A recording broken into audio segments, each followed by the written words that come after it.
You don't understand how much underpinnings exist in that corporate structure that now you're responsible for. Yeah, you need to create some sort of policies. And yeah, you need to figure out how to deal with vacation and sick time. And you're going to have employee relations issues. And what do you mean I have a responsibility to do this and that and the other? Hello, everybody. Welcome to Behind Their Success podcast. I'm Peyton Squires, the host. And today we have on Vicky Brown.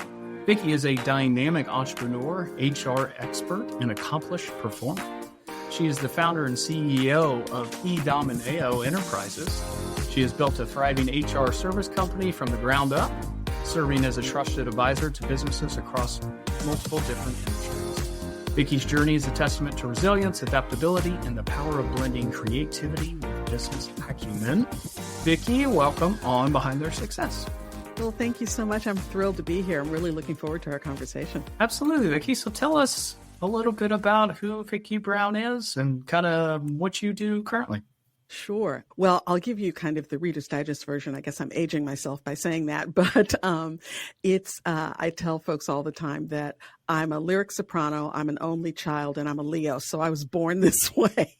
I'm a Leo. I started my company. There you go. Excellent. So you understand what I mean. Yeah. So I started the company back in 2001. I can't believe we're going to be 25 next year. That's just crazy to me. And prior to that, I was on the corporate side. I was in human resources with HBO and with some advertising companies and media companies. My last corporate role was at a financial services technology company. And that was back 1998, 99, around there. Unfortunately, if you remember, 2001 was not great for tech. Yep. Yeah. So we kind of got caught in the bubble there, and we had to close. And at that time, the president of that company came to me. I was the chief HR officer, and he said, you kind of built this from nothing, because I think I was employee number 7 or 8 or something. And he said, you kind of built this from nothing. And I think you might have a business here. I think you might consider human resources as actually a service you can provide to others. And so you might think about starting your own company. And I said, that is amazing. I've never thought about anything like that. I'm so flattered. Absolutely not. There's no way I'm doing that. It's just not going to happen. I'm going to go find a job. Yep. Right. And he said, okay, that's fine. And that was in Feb, I think, of 2001. And in April, he reached back out and said that he had a new gig and he needed some support. Didn't have the budget for full-time support. Mm-hmm. Could I do like independent contractor work for him and just take on a couple projects? I was like, sure. So I did that for a little bit, and he kept adding things one after the other. And by August of that year, I finally called and said, listen, I have access to confidential information for your employees. You have me working on payroll. I need a corporate veil. We need contracts. We need insurance. Like, stuff needs to happen. So I incorporated, and he kind of laughed and rubbed his little fly hands together and said, yeah, that was my plan all along. So that's how the company started. But, as a human resources professional, the thing that sticks out to me is that he saw something in me that I did not see in myself. And it reminds me every day that it's really important as a leader to pay attention to the strengths and the drive that the folks that are on your team have, because they may not see it. Yeah. And so when you can grow that and nurture that, it's a wonderful thing. And honestly, eDomineo would not be here if it weren't for him doing that. So he is our origin story. That's very cool. Well, it's amazing what people do. Most people just need the smallest amounts of encouragement to actually just go out and actually put themselves out there and do something. It's amazing exactly what a little offhanded comment could do for somebody that, put out there in a positive way. Mm-hmm. That's exactly right. So it's important to be aware and keep your eyes open, because you might have, diamonds in on your team. Absolutely. So you're an artist at heart, right? So singing background. Tell me a little bit about that. Yeah, I was, I was singing all through college and singing through while I was, working in corporate and everything. So it's kind of it was my nighttime gig, really my nighttime and weekend gig. Yeah. I knew I wasn't going to have a career in opera because I'm a homebody. I didn't want to, move to Germany and sing at a bunch of little opera houses or anything like that. And honestly, not quite sure I was good enough for that, but I was good. I was, I was okay, and had a good career, and I really enjoyed it.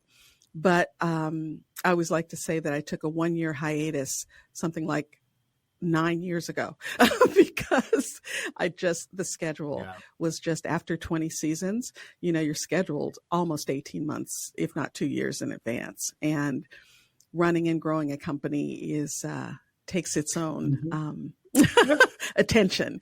So let me ask you something a little bit about that. Is there any skills or any overlap you see that that helps you in, say, your singing career, and then that overlapped you with your business career, running your business? Well, you have to understand, I'm biased. So in the music circles, we all said that musicians were perfect for office jobs and clerical jobs because we have a lot of dexterity, our kind of eye-hand coordination, the ability to take in a problem or an issue and look at it strategically, look at the whole thing and then break it down into small pieces. That's what we do with music all the time. Mm-hmm. So like I said, I'm biased. There are plenty of other people who are capable of doing that, but I am biased.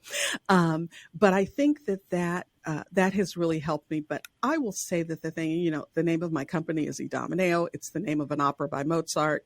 It's a Greek pronoun. No one can pronounce it. No one can spell it. What's you? It's just, every time I run into a marketing person, they're like, so about the name. And I'm like, well, Adidas. And I just keep going. Yeah. But everybody knows what Adidas is. Right. Eventually you'll get it.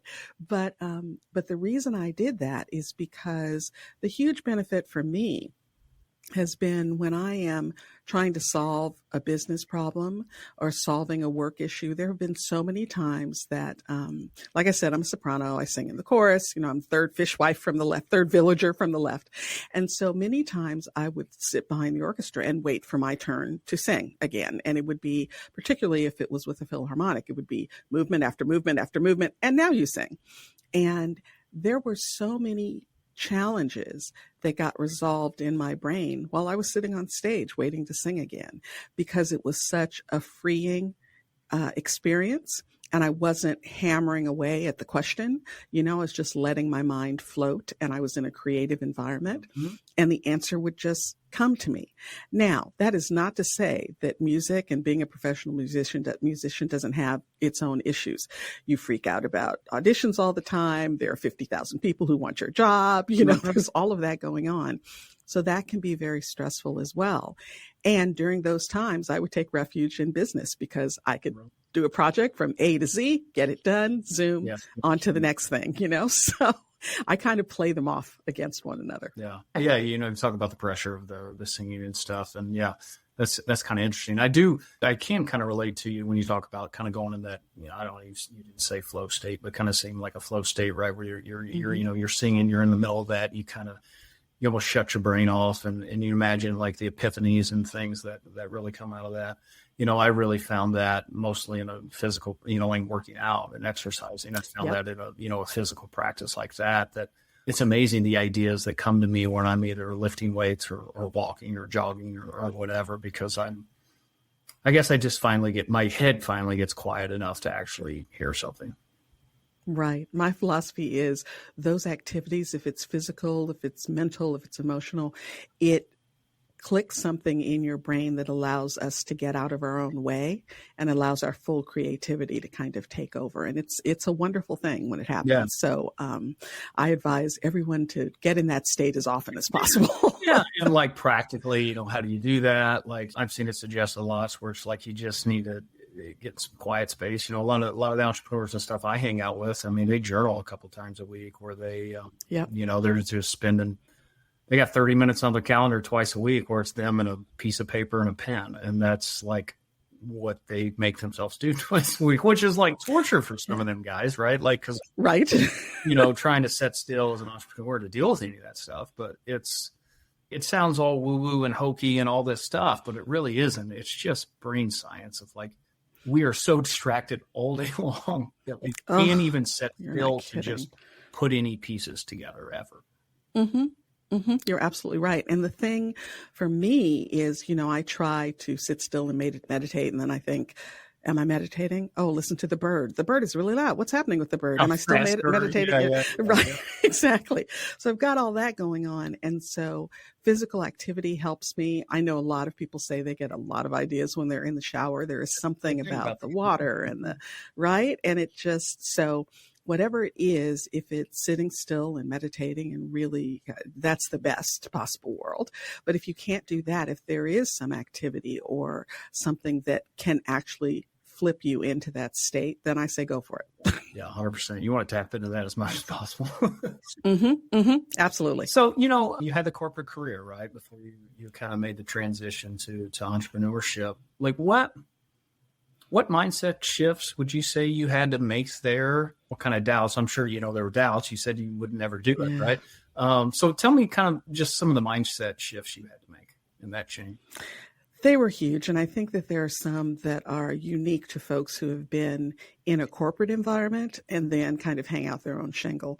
I was fortunate. I was working, I was the chief HR officer. So I was dealing with a lot of the business issues, and I got to see the business up close for a long time. But I wasn't running the business. Mm-hmm. So when I started my own company, all of a sudden there were all of these skills that I needed that I did not have. What is sales? Selling? What are you talking about? Marketing. Take care of HR. Right, exactly. So all of those things, marketing, accounting. I mean, and I've done payroll in the past, so I can add 2 and 2, but I mean, to really do cash flow forecasting and things like that. All of those pieces, particularly the sales piece. I think that a lot of entrepreneurs grow from a sales background, which is great because if you don't sell, you're not getting revenue. If you don't get revenue, your business is not going to it's like lead sales. Like, those always buy you more time to fix all your problems, right? Absolutely. Absolutely. So for folks like me who come in, maybe you have a marketing background, or maybe you have a legal background, or maybe you have an HR background, something like that. You walk into your own company, there's a world of things that you need to learn and that you need help with, and you need to get it done fast because you need to get oxygen into the business. And so that was the thing for me. I didn't know anything about sales. Arguably, maybe I still don't, but we figured out what works. Exactly. And so all of those kinds of things, that's where the huge shift happens. So you really have to understand that you may know a lot about your particular subject matter, and you may know a fair amount about other things, other aspects of business. But there are some elements that are critically important. And so you have to get up to speed. You have to get up to speed quickly. And kind of my mantra is always learning, always. You really have to have continuous learning and get help.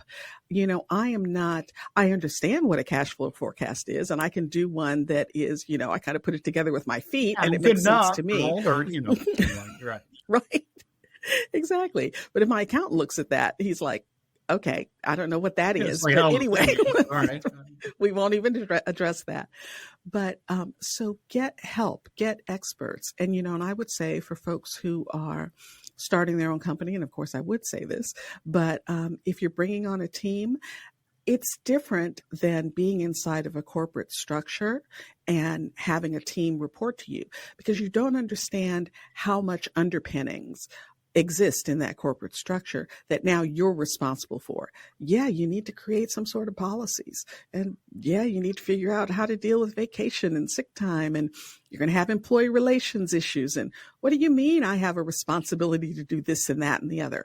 And so those kinds of things, just like with accounting, just like with sales, just like with marketing, get the support that you need. And that's what when I speak to entrepreneurs, I say, it's not important that you know everything. It's important that you know how to get the answers that you need. Yeah. Yeah. It was funny you say that about like HR issues and whatever. And so I have my best friend since third grade is my integrator. Like I'm the visionary. He's the integrator running my business. And was funny. We were having a kind of just a leadership meeting the other day, me and him, and we were talking about HR issues. And it was like, imagine this, 20 years ago, we thought we'd be dealing with HR issues.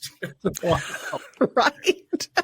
It was just reminded me of that story of just, anyway, HR issues. Yeah, they're real. Talking about you're shifting from when you're in the corporate job, you're just a practitioner, right? Like you're a practitioner of HR, or you're an accountant, you work in accounting. But when you make that shift, you put on all the hats, right? And you're not an HR person. You're actually a business owner. Right. And that's a very different. Now you may still have to be that HR expert at the same time, but really, you're a business owner, and that comes along, like you said, with a million different things that if you haven't learned them yet, well, you're going to have to. Absolutely. And most importantly, your job completely changes. You may still be a practitioner. You may be able to actually produce the work. Ultimately, as you bring on a team, you want to disperse that so you're not in the weeds all day, every day. But your job becomes the visionary. Now it's your job to tell people we're going that way, and this is why we're going that way, and get them all to follow you. Yep. And that is, and to move roadblocks out of the way. I always say that I have a team of, we're just under 20 now, and I finally figured out how to get myself out of the day-to-day. They're perfectly capable. It's just I wouldn't step, I wouldn't step down. We're addicted to it. Most of the time. Exactly. Just go away. I've got the answer. I can fix the problem. I'm so important. You need me. Of course, because I know everything. But I finally figured out that wasn't true. And that has been, talk about releasing your brain a little bit. That has been such a benefit to me, because I tell my folks now that I only have a couple of jobs. There are only a couple of pieces to my job. One is to figure out the vision. Where are we going? Communicate that clearly to people and inspire them to go in that direction. Give them the tools and the environment that they need to do their best work. And that means, continuous education and development and bringing in high-performing people and all of those things. But all of those fall under those three buckets. And that's my job. So, when you become an entrepreneur, when you have your own company, and whether or not you have a team, still, you're probably going to you're going to outsource some stuff to maybe an independent contractor or something, and we can talk about that later. But even if you're doing that, you still have to communicate the vision. You have to communicate what it is you're trying to accomplish. And that may be a different muscle from the muscle that you used inside corporate. Oh, yeah, big time, right?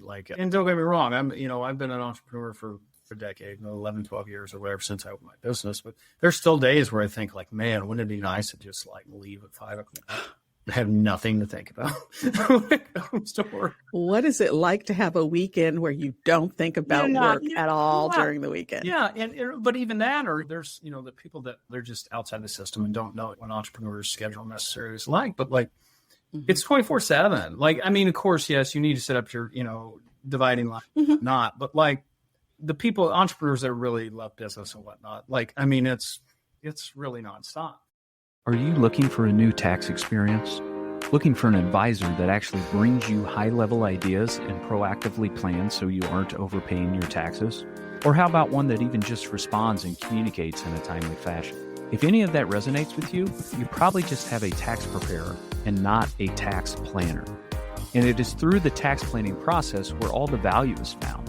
And when tax planning is done right, it has a positive return on investment. I'm Peyton Squires. I'm a CPA and owner of Squires Tax Planning. We work alongside entrepreneurs and high-income earners, helping them pay the least amount of income taxes, both legally and ethically. We have saved our clients hundreds of thousands of dollars through specific strategies, and we guarantee we can find multiple tax strategies that your current tax preparer hasn't told you about. If that interests you, head over to squirestaxplanning.com. There you can take our free assessment to see how likely it is that you are overpaying on your income taxes. From there, you can also book a free tax discovery call with our team to see what it would look like to have us working for you. So, Vicky, kind of looking back, when you started your business, I'm sure everything went smoothly and there were no problems whatsoever. Everything was great. But right. If you could think of one, mistake or struggle or something, you're like, hey, man, if I would have known this or done this different, can you tell us just like a mistake you made and kind of ultimately what you learned from it? That's really difficult because you want me to tell you just one, and there are thousands. But I would say the one that sticks out most in my mind really is the piece that we were talking about stepping back, really being clear on getting the right people, getting a good team, having good structure and good, SOPs, good guidelines, a clarity of communication, and then getting the heck out of the way. Like really letting those people. Probably one of the best things I've done in the entire history of Edomineo is put together our leadership team. And we just did that a year and a half ago. I mean, we're going to be 25 next year. How long did it take me to figure that out, But that was the thing that really kind of, I kind of dabbled in, I'm delegating. But it wasn't until I actually put that structure in place that I actually stepped back. Yeah. Before that, I think I had like 11 direct reports, something like that. Yeah. And that's ridiculous. So I think that's the piece that probably would have allowed us to go further, faster, had I done it earlier. But I also believe that everything has its season and everything happens for a reason. And so I'm sure that the lessons that, we learned, or I will say I learned along the way, have been incredibly valuable in moving us forward now. But I probably would have a few more years on my life if I'd done that earlier. Yeah, you and me both. I did the same thing. Obviously, we haven't. I haven't been around as, as 25 years, but we're, like 11. And, you talk about putting in a leadership team. Yeah. In the last year or so. But it is true. It has even just, naming the manager and that kind of thing, like that has allowed me the ability. And what really cool too, is like, it gives my employee the ability to step up and step into, the amazing leadership they have. And then also I'm free to just step out and get out of the way. That's my number one thing that's held me back forever, was delegating / building team, all those things. And I guess it was a myriad of reasons, mostly just, I don't know, insecurities or whatever, but like I wouldn't, I never really did build that team, but it's great too. Absolutely. And I think what happens is you feel like maybe you don't have the talent on your team to be able to give those kinds of roles out, particularly if you are a small team. Certainly new companies that have, 3 people or 4 people, like, I don't have departments. I don't have department heads. What do you mean LT? What are you talking about? Exactly. But you will notice that certain disciplines will start forming themselves around specific people. So-and-so is really good at marketing and our social media and our all of our communication pieces. And so-and-so is really, really good at organization and compliance. And well, in another world, that's called operations, so it's like you can start seeing where people excel. And fine, maybe that person's not going to be your chief operations officer. Fine, because you don't have one. Yeah. But you can start crystallizing their job responsibilities centered around operations and managing your tech stack and things like that. And as you do that, they will either excel at it or won't. They'll want to do something else in the business, and that's fine. But once you start kind of separating out those responsibilities into something that makes sense altogether, so your employees aren't task switching every 5 seconds as well, you can really start seeing the structure come into play. And fine, maybe you don't call them the L team, maybe you call them the baby team or whatever you want to call them, but you will have people who are responsible for specific areas of your whole, generally responsible for specific areas of your business. And then when things come up, figure out where that would sit and delegate it out. Yeah. And it is so true. I think a lot of that just all becomes clear as you start defining roles, right? And defining responsibilities. And I think a lot of that too starts with knowing your team and their skill sets. Right. Having the right people in the right seats, right? Like we talk a lot about that. We're big on, personality exams and knowing each one of our strengths and weaknesses. You're an HR lady. You do a lot of team stuff. Can you kind of speak to that of like right people, right seats kind of thing? Sure. All roads lead back to the interview process. I'm sorry to say that. As an HR professional, it is not one of my favorite things to do. I'm very fortunate. I have an amazing director of staffing, and she's basically responsible for the entire Domineo team, which I'm very lucky for. But the thing about bringing someone on, you're the right people in the right seats. That means you're bringing on the right people. You can't do that if you don't know what you're looking for and if you don't prepare. Mm-hmm. So I am notorious, and I mean notorious throughout my career, which has been longer than 25 years, throughout my career for looking at getting the resume. Oh, so-and-so is coming in today at 3:00. Okay, putting the resume aside. And then today at 2:45, grabbing the resume, looking over it, and ushering them into my office and asking them a bunch of questions. That is not a proper interview. That is flying by the seat of your pants. Mm-hmm. That is, you have to prepare for these things. And all the way back to before you even post the job or go out to your network and start talking about what it is you're looking for. You need to know what you're looking for. So take a look at your organization. Where is the gap? What is the biggest benefit you're going to get right now? Do you need someone? Is the most important thing really in your organization for you to get an executive assistant right now? Because maybe it is. Maybe the most important thing is for you to be able to be more organized. So then you have to look at, what do I need that person to do? Once you really have crystallized that, then that's when you go out and you post the job. And you don't post the job by putting the job description in Indeed. That is just word salad. You have to do this and that and that and that. Interviewing and recruiting is a marketing event. You are marketing your business to a high performer. You want them to choose you. So market it. What's fun and unusual about your company? What will their day look like? If you have the opportunity to do a little video with the manager saying, this is what I look for, something that makes you as an employer stand out.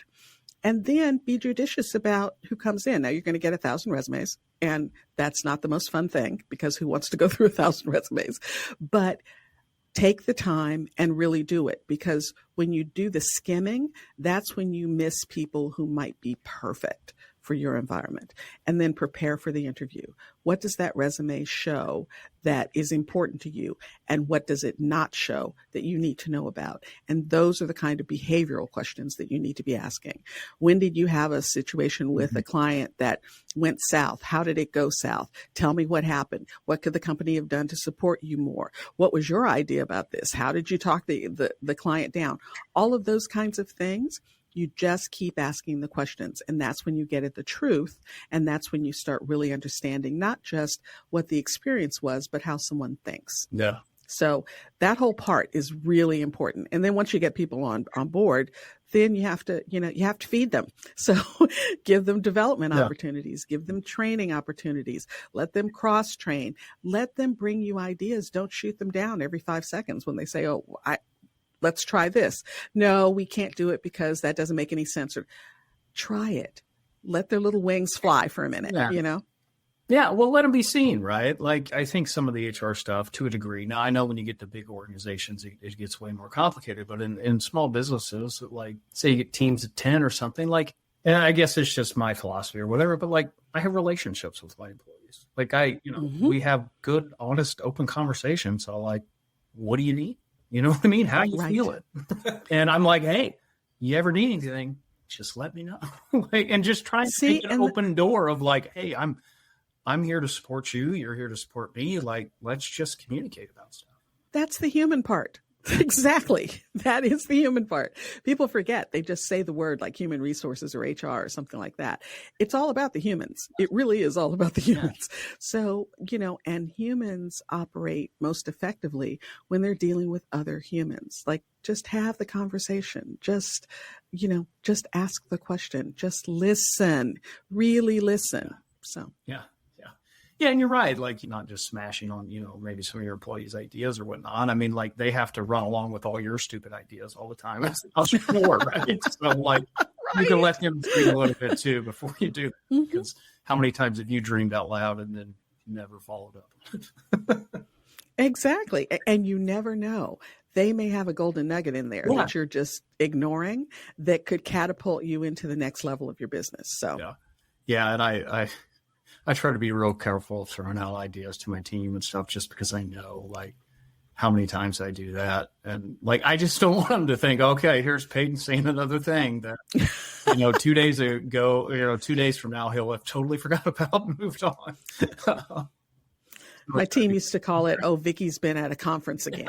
Yeah. Lots of ideas and ready to implement them all. Uh-huh. So Vicky, do you have any habits or routines or anything that you would credit that helps you be successful?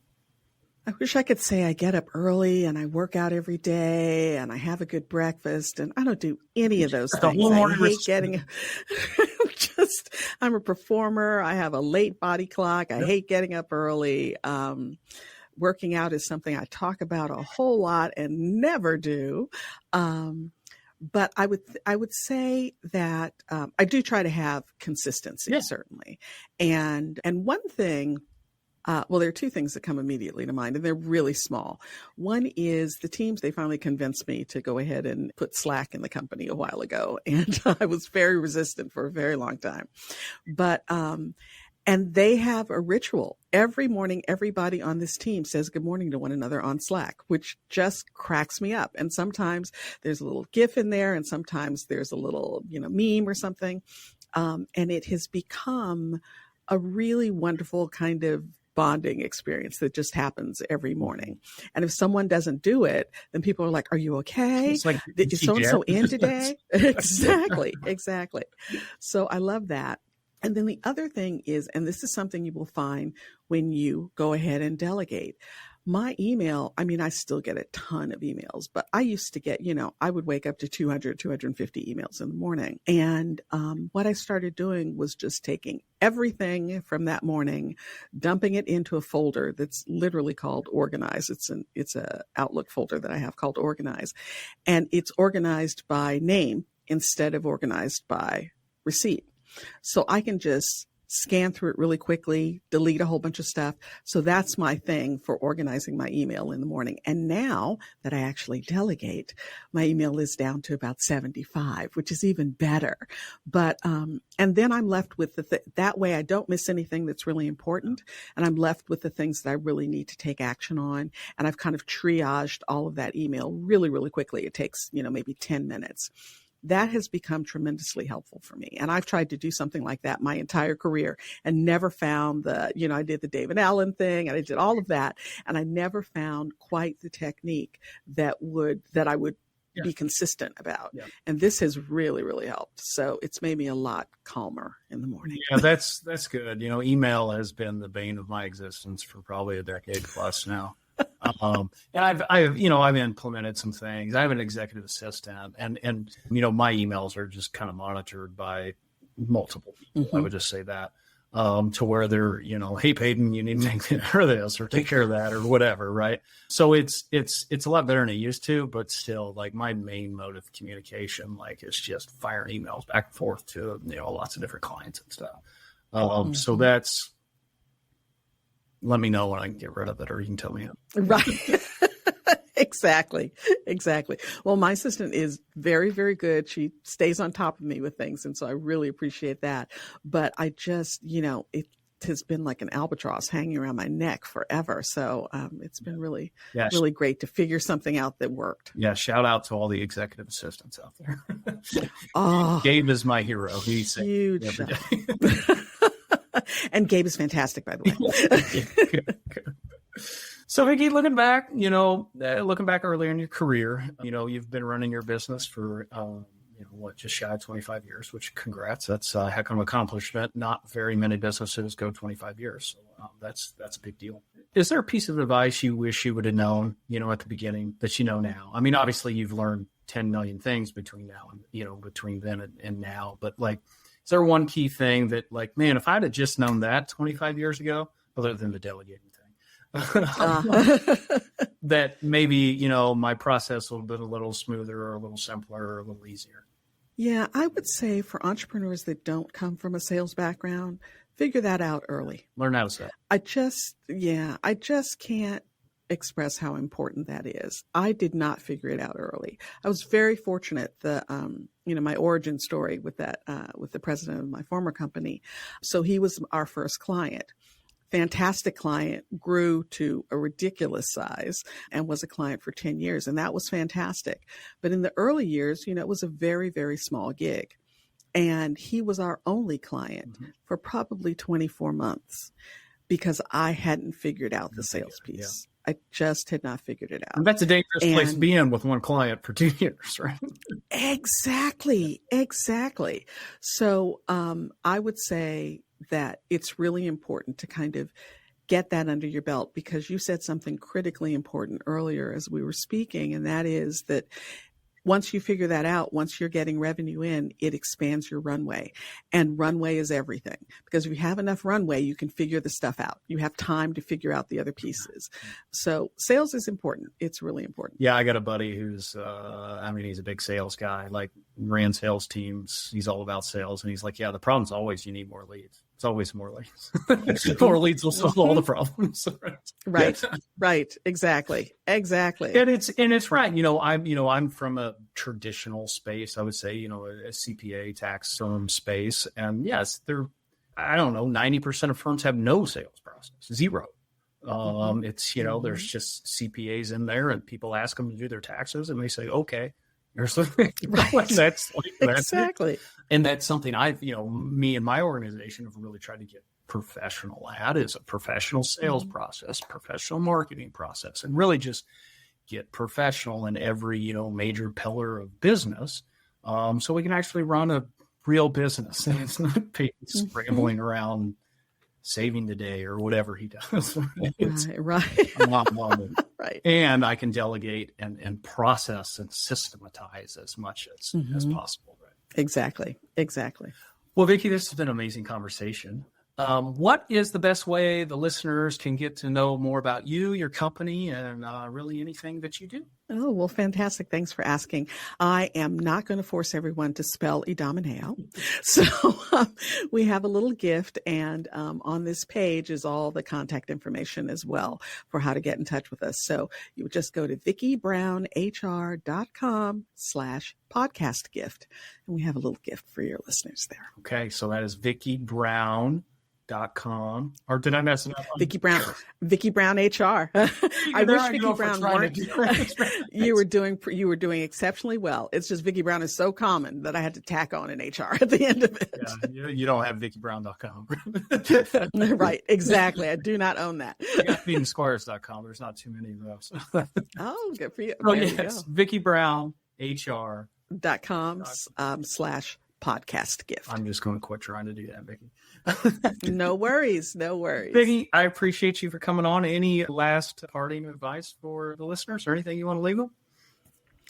The only thing I'll leave them with is, even though I was kind of quote unquote convinced to do this, it is one of the best things I've ever done in my life. Yeah. So if you're an entrepreneur, congratulations, because you kind of really, you're kind of cool. You're just putting it out there. See what happens. Absolutely. Well, Vicky, I appreciate you. And listeners, we'll catch you next time. Thank you so much for listening to the podcast. If you found it valuable, please rate, review, and share it. That is the best way to help us build this and reach more people, as we're trying to accomplish our goal of help creating more healthy, wealthy, and wise entrepreneurs. You can follow us on social media by searching for me, Peyton Squires, or going to PeytonSquires.com. On the website and social media, we're always sharing tips of personal growth, and there we can actually interact. I'm looking forward to it. Thanks, guys.